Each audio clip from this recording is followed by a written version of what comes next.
ከሙሺ ጋር ማታ እያወራን ነበር። ያንተን ልጅ ማየት ፈልጋለሁ እያለች ነበር።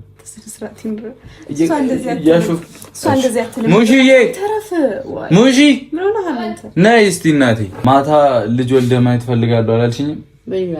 ውለጂልኝ እያልኳት እምቢ እያለችኝ ነው። ኧረ ውለጂልኝ ደስ ይላል። ምን ታይኛለሽ? ምን ችግር ልጅ በልጅነት እኮ ነው እንወልዳለን፣ ግን አሁን ሰዓቱ አይደለም። ምን ሰዓቱ አይደለም? አይ ጊዜው። ሰላም የኔ ውዶች እንዴት ናችሁ? ደህና ናችሁ? ያላችሁን ያለው እግዚአብሔር ይመስገን፣ ክብር ይስፋ ለመድኃኒዓለም። እንግዲህ በዚህ ቪዲዮ ተደጋጋሚ እየመጣሁ ነው ማለት ነው። ዛሬ ማውራት የምፈልገው ስለ ሀይሚና ስለ ቡራ። እንግዲህ ሀይሚ ልጅ ውለጂልኝ ብለሻል፣ ውለጂለት። ካላስ ልጅ በልጅነት ነው ውዴ፣ የኔ ፍቅር፣ የኔ ስስት፣ ውለጂለት። የምሬ ነው ሀይሚ፣ የኔ ትንሽ የምር እዚህ እስከ 15 ዓመት በላይ ነን አይደለ? ስለዚህ በላይ ነን እላለሁ እንዴ ነሽ። ስለዚህ ውለጂለት እውነት ከሆነ ግን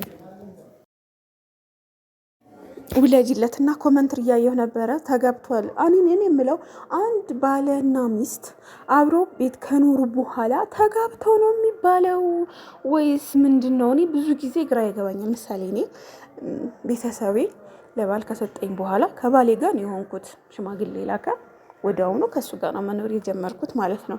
ከዛ በኋላ ሽምግልና ተላከ፣ ልጅ መጣ ምናምን እና አሁን የሀይሚና የቡራ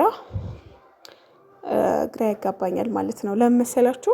አንደኛ አልተጋባንም ይላሉ።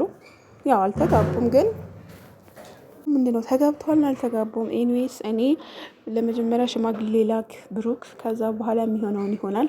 ጊዜው አይደለም ብለሃለች። እንግዲህ ማሰብ ነው ያለብህ ማለት ነው። ጊዜ ደግሞ ከሰጠችው በኋላ ማሰብ ያለብህ የራስህ ነው።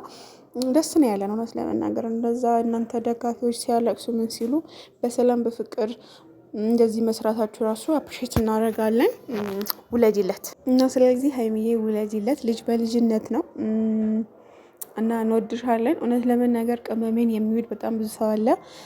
እኔ ብዙ ጊዜ በብሩክና በነ ሀይሚ ቪዲዮ በጣም መስራት ፈልጋለሁ፣ ግን ያው እነግራችኋለሁ በሌላ ቪዲዮ ለምንድን ነው እንትን የማይለው የሚለውን እነግራችኋለሁ ማለት ነው። እና ደግሞ በጣም ነው የምወዳቸው። ያ እንደምወዳቸው ደግሞ ንገሩልኝ። በተለይ ሀይሚዬ ሀይሚ ሲሆን